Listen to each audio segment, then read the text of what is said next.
부처님께서 처음 법륜을 굴리실 때 윤회의 이치를 설하셨으나 2500년이 흐르는 동안 깨달음이 깊은 수많은 대덕들조차 이에 대해 의문을 품었습니다. 이는 결코 단순한 교리의 차이가 아니라 불법의 핵심에 관한 오래된 수수께끼입니다. 우리가 깊이 파고들면 윤회를 의심했던 고승들이야말로 수행의 정점에 오른 깨달은 분들이라는 것을 발견하게 됩니다. 그들은 부처님을 부정한 것이 아니라 더 높은 차원에서 무언가를 통찰하고 있었던 것입니다.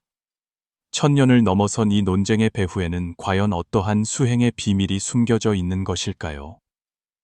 당나라 정관시대 장안재운사의 장경루에서 불교계를 뒤흔들 만한 토론이 조용히 시작되었습니다. 참여자들은 모두 당시 불교계의 지도자들이었고 그들의 말 한마디 한마디가 불교계 전체의 향방에 영향을 미칠 수 있었습니다. 서역에서 돌아온 지 얼마 되지 않은 현장법사는 수많은 범어 경전을 가지고 와 주석에 앉아 있었고 그의 표정은 매우 엄숙했습니다. 자리에는 오대산의 문수원주지, 아미산의 보현사 방장, 종남산의 선종대덕, 그리고 유식하게 정통한 규기법사 등이 함께 했습니다. 이 모임은 표면적으로는 서역 경전을 연구하기 위한 것이었지만 실제로는 불교계가 오랫동안 고심해온 근본적인 문제를 토론하기 위함이었습니다.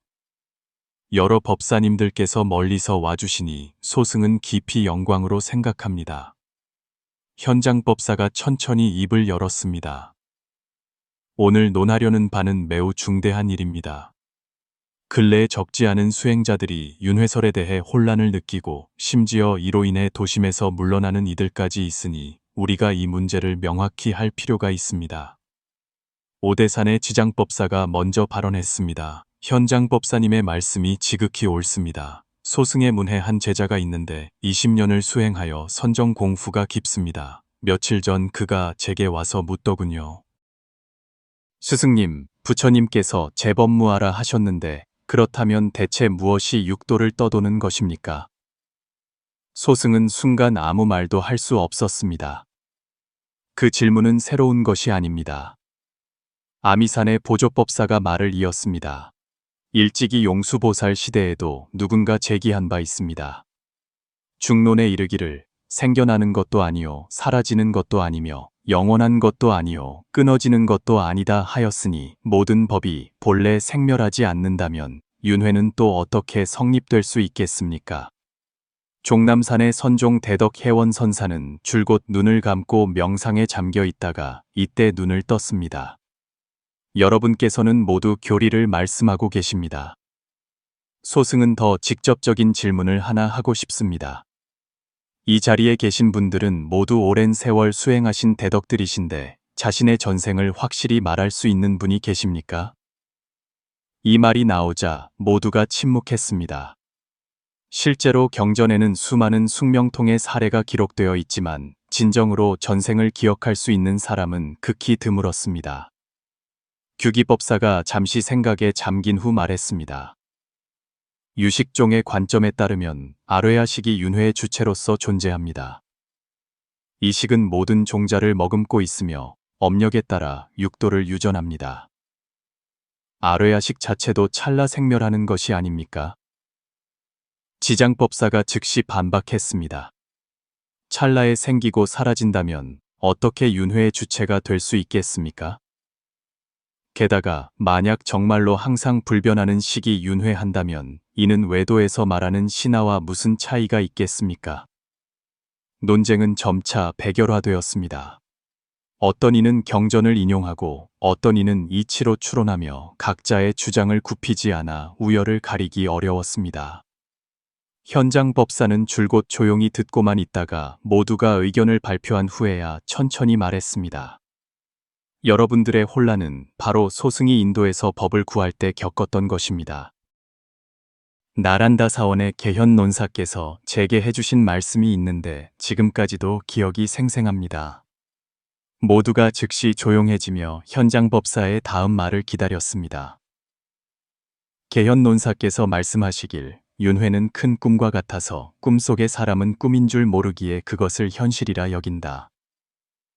깨달은 자가 볼 때는 본래 윤회도 없고 윤회 아님도 없으니 어찌 괴로워하겠는가. 꿈과 깨어남이 본래 한 몸이듯 생사와 열반 또한 그러하다고 하셨습니다. 혜원선사가 고개를 끄덕이며 말했습니다. 이는 선종에서 말하는 바와 상당히 부합합니다. 육조 해능대사께서 일찍이 말씀하시길 보리는 본래 나무가 아니요 밝은 거울 또한 받침대가 아니네. 본래 한 물건도 없으니 어느 곳에 티끌이 끼겠는가 하셨습니다. 본래 한 물건도 없다면 윤회는 또 어디에 세워지겠습니까? 하지만 한 젊은 율사가 의문을 제기했습니다. 만약 윤회를 부정한다면 이는 단멸견에 떨어지는 것이 아닙니까? 중생이 악을 짓는 것에 대해 무엇을 두려워하겠습니까? 그렇게 되면 인과응보 또한 존재하지 않게 됩니다. 현장법사가 희미하게 미소 지었습니다. 그것이 바로 문제의 핵심입니다.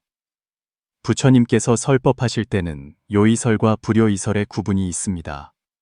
초심자와 일반 중생을 대상으로는 육도윤회와 인과응보를 설하시는데 이는 악을 그치고 선을 닦게 하기 위한 방편설입니다. 이미 상당한 수행 경지에 이른 이들에게는 제법의 본성이 공하여 본래 생사가 없다고 설하시는데 이는 구경설입니다. 그렇다면 지장법사가 물었습니다. 궁극적인 진실은 무엇입니까? 현장법사가 자리에서 일어나 창가로 걸어가 멀리 있는 산을 바라보며 말했습니다. 진실이란 본래 얻을 수 있는 진실이 없다는 것입니다. 우리가 윤회의 주체를 찾으려고 집착하고 윤회가 있는지 없는지를 명확히 하려고 집착하는 것, 그 자체가 바로 하나의 집착입니다. 부처님께서 깨뜨리고자 하셨던 것이 바로 이 집착입니다. 법사님, 명확히 가르쳐 주십시오. 모두가 한 목소리로 말했습니다. 현장 법사가 몸을 돌려 말했습니다. 예를 들어보겠습니다. 파도와 바다가 있습니다. 여러분은 파도가 진짜라고 말할 수 있습니까? 분명히 파도의 일렁임을 볼 수 있습니다. 그렇다면 파도가 가짜라고 말할 수 있습니까? 그것은 또한 분명히 물의 한 표현 형식입니다. 윤회는 파도와 같고 중생은 마치 어느 한 파도에 집착하여 그것이 바로 자기 자신이라고 여기는 것과 같습니다. 그러나 깨달은 자는 바다 전체를 봅니다.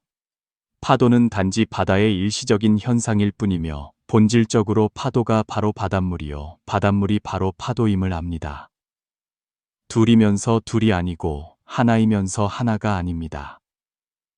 보조법사가 무언가 깨달은 듯 말했습니다. 그렇다면 윤회는 절대적인 실제도 아니고 절대적인 허상도 아니며 바로 연기성공의 드러남이군요. 바로 그렇습니다. 현장법사가 고개를 끄덕였습니다. 반야심경에 이르기를 색불이공, 공불이색, 색즉시공, 공즉시색이라 했습니다. 윤회는 색법의 현현이며 그 본질은 공입니다. 그러나 이 공은 아무것도 없는 공허가 아니라 일체를 드러낼 수 있는 진공묘유입니다. 이때 규기법사가 더 깊은 질문을 던졌습니다. 그렇다면 우리는 왜 수행을 해야 합니까? 만약 생사가 본래 열반이고 윤회가 본래 해탈이라면 수행하는 것과 하지 않는 것이 무슨 차이가 있습니까? 이 질문은 그 자리에 있던 모든 사람을 깊은 생각에 잠기게 했습니다. 정말로 만약 모든 것이 본래 원만하다면 수행의 의미는 어디에 있는가? 혜원선사가 먼저 침묵을 깼습니다. 비록 궁극적인 의미에서는 중생이 본래 부처라지만 현실적인 차원에서 보면 중생은 분명히 고통받고 있습니다. 마치 악몽을 꾸는 사람에게 당신이 이건 그냥 꿈이야 라고 말해주는 것이 그에게 소용이 있겠습니까? 그는 여전히 꿈속에서 두려워하고 고통스러워할 것입니다. 수행의 의미는 바로 중생이 꿈에서 깨어나도록 돕는 것입니다. 훌륭한 말씀입니다. 현장법사가 칭찬했습니다. 지장법사가 이어서 말했습니다. 불성은 비록 본래 갖추어져 있지만 무명에 덮여 있어 드러나지 못합니다. 수행은 바로 이 덮개를 제거하여 본래 있는 불성이 드러나게 하는 것입니다. 이때 정토 수행을 전문으로 하는 한 법사가 말했습니다. 그래서 정토종에서 서방 극락세계에 왕생하기를 강조하는 것도 하나의 방편 법문인 것입니다. 현장 법사가 고개를 끄덕였습니다. 모든 법문은 다 방편입니다. 선종은 바로 마음을 가리키고, 밀종은 즉신 성부를 말하며, 정토종은 극락왕생을, 율종은 계율을 지켜 청정해지는 것을 말합니다. 겉보기에는 달라 보이지만 실제로는 모두 중생이 깨닫도록 돕는 방법들입니다. 중요한 것은 법문이 아니라 그 법문을 통해 자신의 본래 면목을 깨달을 수 있느냐에 있습니다. 토론이 여기까지 이르자 날이 이미 저물었습니다. 창밖에서는 저녁 예불을 알리는 종소리가 들려왔지만 모두들 떠날 마음이 없었습니다. 아직 더 중요한 문제가 해결되지 않았기 때문입니다. 소승은 아직 의문이 하나 더 있습니다. 그 젊은 율사가 다시 발언했습니다. 만약 윤회가 꿈과 같고 인과 또한 방편설이라면 우리가 계율을 지키는 것이 무슨 의미가 있습니까? 이 질문은 불교 윤리의 근간을 건드리는 것이었습니다. 만약 모든 것이 공하다면 선과 악의 구별이 있는가? 혜원선사가 말했습니다. 공이란 없는 것이 아니라 집착하지 않는 것입니다. 모든 것이 꿈과 같음을 알기 때문에 더욱 인과에 신중해야 합니다. 왜냐하면 비록 환상이지만 환상 속에도 고통과 즐거움이 있기 때문입니다. 당신은 꿈이 가짜라고 말하지만 꿈 속에서 호랑이에게 쫓기면 달아나지 않겠습니까? 게다가 보조법사가 덧붙였습니다. 진정으로 공성을 아는 사람은 자연히 대비심을 일으키게 됩니다. 중생들이 환영 속에서 고통받는 것을 보고 어찌 그들을 도울 방법을 생각하지 않겠습니까? 이것이 바로 보살이 중생을 다 제도하겠다는 서원을 세우는 이유입니다. 현장법사가 깊이 고개를 끄덕였습니다. 이는 대승불교의 핵심인 비지산군에 닿아 있습니다. 지혜는 우리로 하여금 모든 것이 환상임을 보게 하고, 자비는 우리로 하여금 중생을 버리지 않게 합니다. 비록 윤회가 환상임을 알지만 여전히 중생이 윤회에서 벗어나도록 도와야 합니다. 비록 중생이 본래 부처임을 알지만 여전히 그들을 성불하도록 이끌어야 합니다. 그것은 모순이 아닙니까? 젊은 율사는 여전히 잘 이해하지 못했습니다. 범부에게는 모순으로 보이지만 성자에게는 원흉무해합니다. 현장법사가 설명했습니다. 마치 연꽃이 진흙 속에서 피어나지만 물들지 않는 것과 같습니다. 보살은 인간 세상에서 논일며 겉보기에는 윤회 속에 있는 듯하지만 실제로는 이미 윤회를 초월했습니다. 그들은 모든 것이 환상임을 알기에 환영 속에서 자유자재로 논일며 널리 중생을 제도할 수 있는 것입니다. 이때 규기법사가 오늘 밤 마지막이자 가장 핵심적인 질문을 던졌습니다. 그렇다면 우리처럼 아직 수행의 길에 있는 사람들은 윤회를 어떻게 보아야 합니까? 현장법사는 한참 동안 침묵한 후 천천히 말했습니다. 붙잡지도 말고 떠나지도 마십시오. 붙잡지 말라는 것은 윤회를 실제하는 것으로 집착하여 두려움과 집착을 늘리지 말라는 뜻입니다. 떠나지 말라는 것은 윤회의 상대적인 존재를 부정하여 단멸견에 빠지지 말라는 뜻입니다. 일상 수행에서는 몸으로 인과를 실천하며 악을 그치고 선을 닦아야 합니다. 선정 관조 중에는 제법의 본성이 공함을 관찰하여 아집을 깨뜨려야 합니다. 이 둘은 모순되는 것이 아니라 서로를 보완하는 것입니다. 마치 새의 두 날개와 같습니다. 혜원선사가 요약했습니다. 어느 하나도 없어서는 안 됩니다.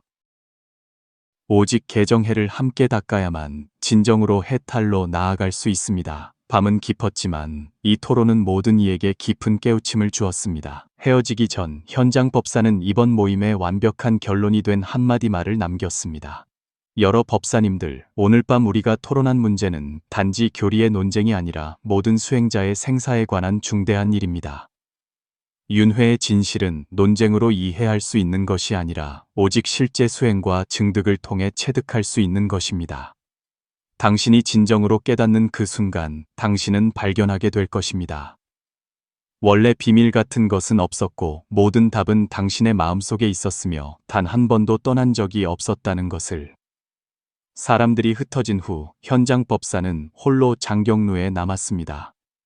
그는 막 번역한 을 펼쳤고 그 안에 오늘 밤의 토론을 증명하는 듯한 구절이 있었습니다. 일체의 유의법은 꿈, 환상, 물거품, 그림자와 같고 이슬과 같고 또한 번개와도 같으니 마땅히 이와 같이 관할지니라. 그는 가만히 경전을 덮고 창밖의 밝은 달을 바라보았습니다. 달빛은 물처럼 재운사의 모든 구석구석을 비추고 있었습니다. 마치 오늘 밤 토론한 윤회 문제처럼 달은 하나이지만 1000개의 강과 10,000개의 물에 비치면 10,000,000개의 달 그림자가 생깁니다. 어느 것이 진짜이고 어느 것이 가짜일까요?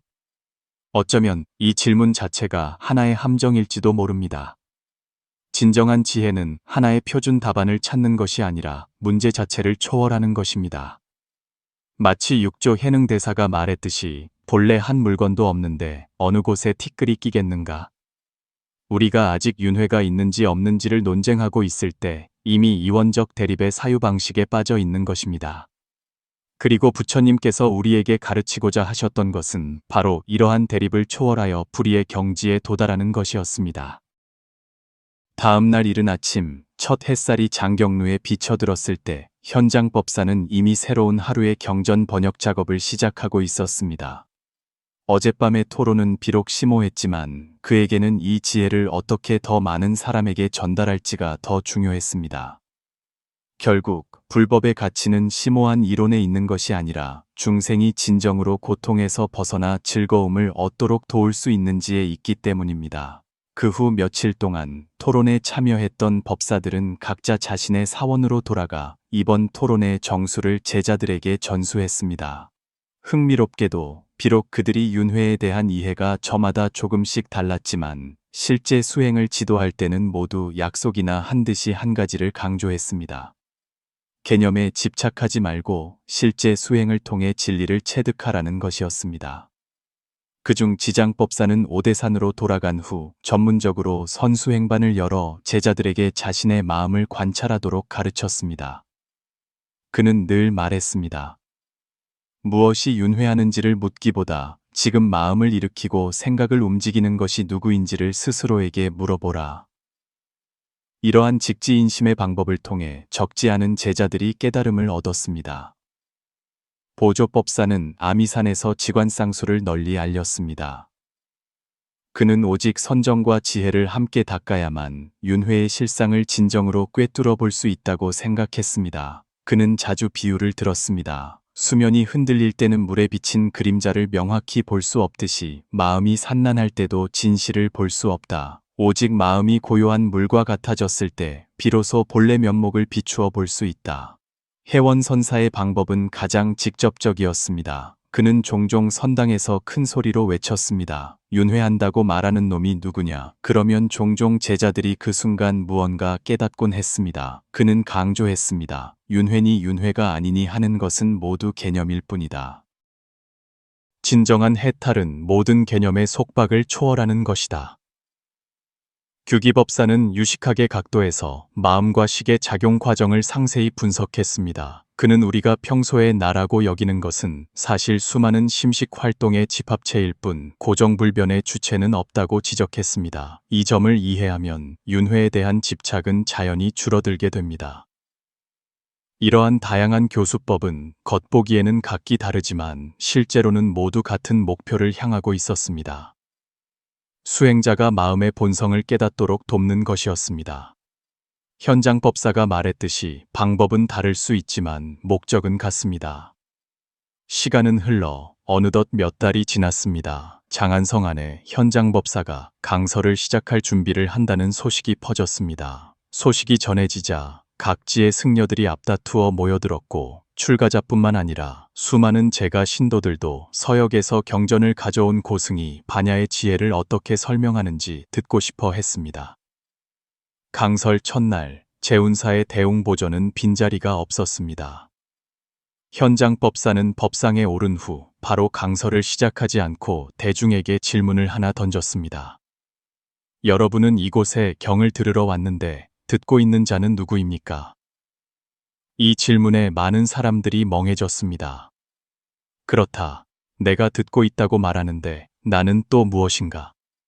현장법사는 중생들이 사색에 잠긴 것을 보고 희미하게 미소 지으며 말했습니다. 이 듣고 생각할 수 있는 것을 잠시 각성, 죄싱이라 부릅시다. 이 각성은 생겨나지도 않고 사라지지도 않으며 더럽지도 않고 깨끗하지도 않으며 늘지도 않고 줄지도 않습니다. 윤회는 그의 유희요, 열반은 그의 본성입니다.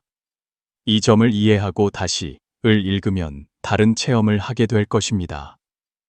이어진 강설에서 현장 법사는 깊이 있으면서도 쉽게 반야 공성의 도리를 설명했습니다. 그는 특히 강조했습니다. 공이란 아무것도 없는 것이 아니라 유와 물을 초월한 중도의 실상이라는 것을. 마치 거울이 만물을 비출 수 있지만 거울 자체는 만물에 물들지 않는 것과 같습니다. 우리의 마음 본성 또한 이와 같아서 비록 온갖 경계를 드러내지만 그 본성은 시종일관 청정합니다. 한 거사가 질문했습니다. 법사님, 만약 윤회가 곧 열반이라면 우리는 왜 수행을 해야 합니까? 현장 법사가 반문했습니다. 당신은 지금 즐겁습니까?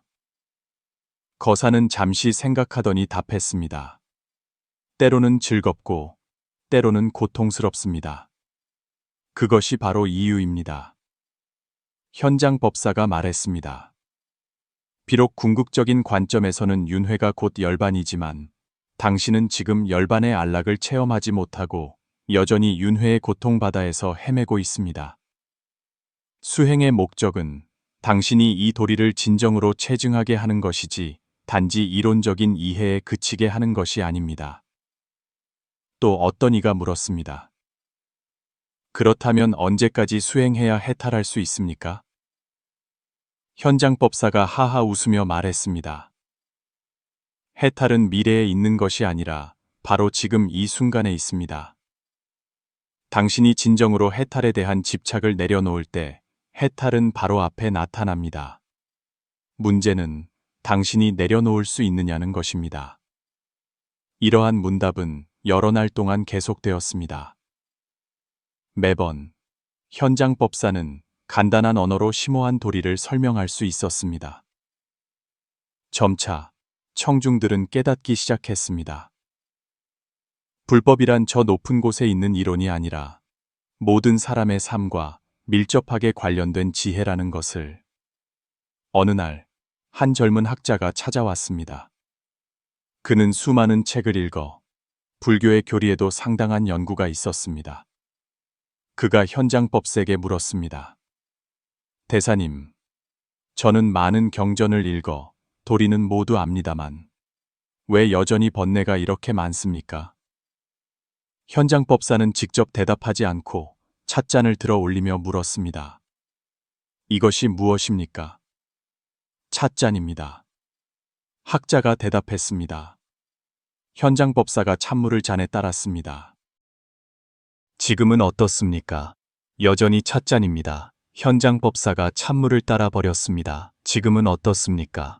여전히 찻잔입니다. 학자는 약간 조급해졌습니다. 현장법사가 미소 지으며 말했습니다. 보십시오. 물이 있든 없든 찻잔은 여전히 찻잔입니다. 당신의 마음 본성 또한 이와 같아서 번뇌가 있든 없든 그 본성은 시종일관 청정합니다. 당신이 고통스러운 이유는 당신이 번뇌와 자신을 동일시했기 때문입니다. 마치 찻잔이 바로 찬물이라고 여기는 것과 같습니다. 학자는 무언가 생각에 잠긴 듯 했습니다. 그렇다면 저는 어떻게 해야 합니까? 간단합니다. 현장 법사가 말했습니다. 번뇌가 오는 것을 보고 번뇌가 가는 것을 보십시오. 하지만 번뇌가 바로 당신이라고 여기지는 마십시오. 마치 찬물이 잔에 따라지고 다시 잔에서 따라져 나가는 것을 보지만 찻잔은 시종일관 찻잔임을 아는 것과 같습니다. 이 간단한 비유는 학자에게 큰 깨달음을 주었습니다. 그는 깨달았습니다. 수행이란 번뇌를 없애는 것이 아니라 자신이 본래 번뇌가 아님을 깨닫는 것이라는 사실을. 시간이 흐르면서 점점 더 많은 사람들이 현장법사의 가르침에서 이익을 얻었습니다. 어떤 이가 물었습니다. 법사님, 법사님께서 생각하시는 가장 중요한 수행은 무엇입니까? 현장법사의 대답은 의외였습니다. 매일을 잘 살아가는 것입니다. 사람들이 이해하지 못하자 그가 설명했습니다. 많은 사람들이 수행을 너무 복잡하게 생각합니다. 반드시 좌선을 하고 경을 읽고 주문을 외워야만 수행이라고 생각합니다. 하지만 진정한 수행은 바로 일상생활 속에 있습니다. 깨어있는 상태를 유지하고 경계에 흔들리지 않는 것, 이것이 바로 최고의 수행입니다. 그렇다면 좌선이나 경을 읽는 것은 중요하지 않습니까? 어떤 이가 물었습니다. 중요합니다. 하지만 그것은 단지 방법일 뿐 목적이 아닙니다. 현장법사가 말했습니다. 마치 약이 병을 치료하기 위한 것과 같아서 병이 나으면 계속해서 약을 먹을 필요가 없습니다. 수행의 다양한 방법들은 우리가 마음의 본성을 깨닫도록 돕기 위한 것입니다. 일단 깨닫고 나면 생활 속에서 그것을 실천하고 굳건히 해야 합니다. 그렇지 않으면 수행과 생활이 분리되어 진정한 이로움을 얻지 못합니다. 이 한마디 말은 많은 사람들이 자신의 수행 방식을 다시 생각하게 했습니다. 정말로 만약 수행이 삶을 개선하지 못하고 진정한 안락을 가져다 주지 못한다면 수행의 의미는 어디에 있는가? 다른 가르침에서 현장법사는 발심의 중요성에 대해 이야기했습니다. 똑같이 염불을 하더라도 자신을 위해 정토에 태어나기를 구하는 것은 소승의 발심이고 중생을 제도하기 위해 정토에 태어나기를 구하는 것은 대승의 발심입니다. 똑같이 좌선을 하더라도 자신을 위해 해탈하려는 것은 소승이고 중생을 위해 해탈하려는 것은 대승입니다. 발심이 다르면 결과는 완전히 달라집니다. 왜 중생을 위해야 합니까? 어떤 이가 이해하지 못했습니다. 현장법사는 자비로운 눈으로 질문자를 바라보며 말했습니다. 자세히 생각해 보십시오. 당신이 말하는 자신이 독립적으로 존재하는 것입니까? 당신의 몸은 음식을 필요로 하고 음식은 땅에서 나옵니다. 당신은 공기를 필요로 하고 공기는 허공에서 옵니다. 당신은 지식을 필요로 하고 지식은 다른 사람의 가르침에서 옵니다. 당신은 온 세상과 한 몸인데 어찌 자신만을 생각할 수 있겠습니까? 게다가 당신이 진정으로 중생을 위할 때 당신은 자신의 번뇌가 오히려 줄어드는 것을 발견하게 될 것입니다. 왜냐하면 아집이 줄어들기 때문입니다. 아집은 모든 고통의 근원입니다. 당신의 마음이 일체 중생을 포용할 만큼 넓어질 때 아집은 자연히 옅어집니다. 이러한 가르침은 꼬박 49일 동안 계속되었습니다. 원만히 회양하는 날 현장법사는 결론을 내렸습니다. 여러분, 우리는 이 며칠 동안 많은 것을 이야기했습니다. 윤회에서부터 열방까지, 공성에서부터 반야까지 이야기했습니다. 하지만 이 모든 것은 단 하나의 핵심을 가리키고 있습니다. 바로 자기 자신을 아는 것입니다. 이름이 있고 성이 있으며 태어남과 죽음이 있는 거짓된 나를 아는 것이 아니라 생겨나지도 않고 사라지지도 않으며 더럽지도 않고 깨끗하지도 않은 참된 나를 아는 것입니다. 이 참된 나는 다른 곳에 있지 않습니다. 바로 당신의 지금 이 한 생각, 깨어있는 알 속에 있습니다. 그것은 단 한 번도 당신을 떠난 적이 없으며 단지 망상과 집착에 덮여 있을 뿐입니다. 수행의 모든 내용은 바로 이 덮개를 제거하여 본래 있는 빛이 드러나게 하는 것입니다. 기억하십시오. 그가 마지막으로 말했습니다. 불법은 당신을 다른 사람이 되게 하는 것이 아니라 당신을 진정한 자기 자신이 되게 하는 것입니다. 당신이 진정으로 자기 자신을 알 때 당신은 발견하게 될 것입니다. 원래 당신은 본래 부처였고 단 한 번도 윤회한 적이 없으며 해탈할 필요도 없다는 것을. 이것이 바로 모든 부처님의 본래 마음이며 제가 오늘 여러분에게 말하고 싶었던 것입니다. 법회가 원만히 끝나자 대중은 차례로 절을 하고 작별을 고했습니다. 모든 사람이 가득한 수확물을 안고 떠났지만 더 중요한 것은 그들이 진리를 탐구하는 마음 하나를 가지고 갔다는 것입니다. 처음에 그 질문으로 돌아가서 윤회는 과연 존재하는가? 어쩌면 이 질문 자체가 잘못된 것일지도 모릅니다. 마치 꿈이 존재하는지를 묻는 것과 같습니다. 꿈꾸는 사람의 입장에서는 꿈은 당연히 존재합니다. 깨어난 사람의 입장에서는 꿈은 단지 일시적인 환상일 뿐입니다. 중요한 것은 꿈의 진위를 논쟁하는 것이 아니라 어떻게 꿈에서 깨어나는가에 있습니다. 천년이 지난 오늘날 우리가 다시 이 문제에 직면했을 때 어쩌면 좀 더 열린 마음으로 바라볼 수 있을 것입니다. 윤회든 열반이든 모두 진리를 가리키는 손가락일 뿐 진리 그 자체는 아닙니다. 진정한 지혜는 이러한 개념들을 꿰뚫어 언어와 문자를 초월한 실상을 직접 체증하는 것입니다. 한 현대 선사가 말했듯이 제게 윤회가 존재하는지 묻지 마십시오. 당신 자신에게 물어보십시오. 지금 이 순간 당신은 어디에 있습니까? 우리가 진정으로 현재에 살며 과거에 잠기지도 않고 미래에 불안해하지도 않을 때 어쩌면 이미 윤회의 속박을 초월한 것일지도 모릅니다. 수행의 길에는 지름길이 없지만 그렇다고 멀리 있지도 않습니다. 그것은 모든 현재 순간에, 모든 호흡에, 모든 생각 속에 있습니다. 우리가 자신의 마음을 관찰하는 법을 배우고 경계에 따라 흔들리지 않고 형상에 미혹되지 않을 때 해탈은 바로 눈앞에 있습니다. 이것이 아마도 역대 조사들께서 우리에게 알려주고 싶었던 진리일 것입니다. 당신은 본래 자유롭다, 단지 잊었을 뿐이다. 천년의 논쟁은 아마도 계속될 것입니다. 하지만 진정한 수행자에게 중요한 것은 논쟁이 아니라 실천입니다. 당신이 진정으로 해탈의 맛을 보았을 때 모든 의문은 눈 녹듯 사라질 것입니다. 마치 한 번도 사탕을 먹어본 적 없는 사람에게 당신이 아무리 사탕의 단맛을 묘사해도 그가 직접 한번 맛보는 것만큼 직접적이지는 않은 것과 같습니다. 불법에 수승한 점은 그것이 하나의 이론 체계가 아니라 실천할 수 있는 길이라는 데 있습니다. 당신이 윤회를 믿든 믿지 않든 수행을 통해 삶의 질을 향상시킬 수 있습니다. 마음이 진정한 고요함과 자유를 얻었을 때 윤회 여부가 또 무슨 상관이겠습니까? 진리를 구하는 모든 이가 자신만의 답을 찾을 수 있기를 바랍니다. 윤회 속에서 헤매는 모든 중생이 궁극적인 안락을 얻을 수 있기를 바랍니다. 이는 비단 부처님의 본원일 뿐만 아니라 모든 깨달은 이의 마음의 소리입니다. 이러한 의미에서 우리는 모두 같은 길을 걷는 도반이며 모두 같은 목표, 즉 생사를 초월하고 윤회를 초월한 영원한 고향으로 나아가고 있습니다.